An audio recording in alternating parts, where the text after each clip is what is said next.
দর্শক, ঢাকায় কিন্তু এই মুহূর্তে স্বস্তির যে বৃষ্টি আমরা লক্ষ্য করতে পারছি। তীব্র গরমে কিন্তু ঢাকা নগরী প্রায় এক প্রকার ঢাকা নগরীর মানুষ কিন্তু অস্বস্তি বোধ করছিল। সেই অস্বস্তি বোধ থেকে কিন্তু এখন স্বস্তি পাচ্ছে, কেননা ঢাকা নগরীতে এই মুহূর্তে আমি যেখানে অবস্থান করছি পল্টনে, সেই পল্টনে কিন্তু বৃষ্টির দেখা দিয়েছে এবং যার কারণে কিন্তু ঢাকাবাসী এই মুহূর্তে যারা আছে তারা কিন্তু স্বস্তি বোধ করছে, কেননা তীব্র গরমে এক প্রকার কিন্তু আমরা লক্ষ্য করতে পারছি সাধারণ যে মানুষ রয়েছে তাদের কিন্তু জনজীবন প্রায় বিপর্যস্ত হয়ে পড়েছিল। সেই জনজীবন বিপর্যস্ত থেকে কিন্তু এখন তারা কিছুটা হলেও স্বস্তির আশ্বাস পাচ্ছে, কেননা বৃষ্টি দেখা দিয়েছে এবং সেই বৃষ্টিতে কিন্তু আবহাওয়া এখন অনেকটা কিন্তু স্বাভাবিক হয়েছে।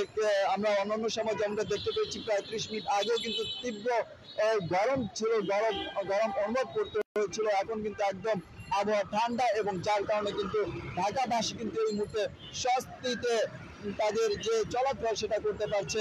আমরা অনেককে দেখতে পাচ্ছি যে ছাতা মাথায় দিয়ে কিন্তু তারা ছাতা মুড়ি দিয়ে কিন্তু তারা এখন এক জায়গা থেকে অন্য জায়গায় যাচ্ছে এবং একটু আগেও আমরা দেখেছিলাম কিন্তু তারা কিন্তু যারা বিভিন্ন যানবাহন যারা চালাচ্ছিল তারা কিন্তু তীব্র গরমে তাদের যে অস্বস্তিকর যে অবস্থা সেটা কিন্তু আমরা লক্ষ্য করতে পারছিলাম যে তারা কিন্তু একটু এখন কিন্তু জনজীবন অনেকটাই স্বাভাবিক তাদের লক্ষ্য করা যাচ্ছে।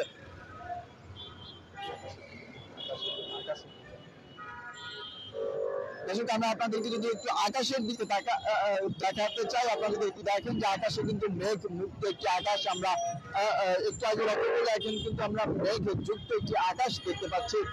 যে কোনো সময় কিন্তু আমরা শিলা বৃষ্টি বা আমরা ঈদের আগে কিন্তু লক্ষ্য করেছিলাম যে শিলা বৃষ্টি হয়েছিল, আবারও কিন্তু যে কোনো সময় আমরা ভারী বৃষ্টিপাতের আশঙ্কা করছে। আবহাওয়া অধিদপ্তর থেকে যেমনটা জানিয়েছে যে ভারী বৃষ্টিপাত হতে পারে যে কোনো সময়, অর্থাৎ রাতে আগেই কিন্তু আজকে ভারী বৃষ্টিপাত হওয়ার সম্ভাবনা রয়েছে। সেই সম্ভাবনা থেকে কিন্তু আমরা অনেকটা কিন্তু এখন নিশ্চিত হতে পারছি, কেননা ঢাকার আকাশে এই মুহূর্তে কিন্তু প্রবল বৃষ্টিপাতের যে আশঙ্কা সেটা কিন্তু পাওয়া যাচ্ছে, কেননা আপনারা যেমন দেখতেই পাচ্ছেন যে মেঘ যুক্ত একটি আকাশ কিন্তু এই মুহূর্তে লক্ষ্য করা যাচ্ছে।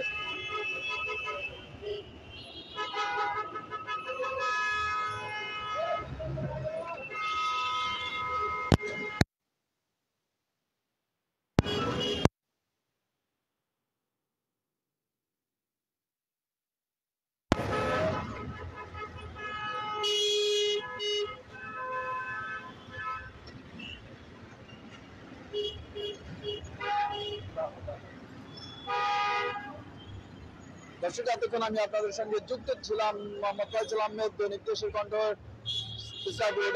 ঢাকা থেকে। আপনাদের সাথে আবারও পরবর্তীতে কোনো জায়গা থেকে সরাসরি যুক্ত হয়ে আপনাদেরকে জানানোর চেষ্টা করব সর্বশেষ আপডেট।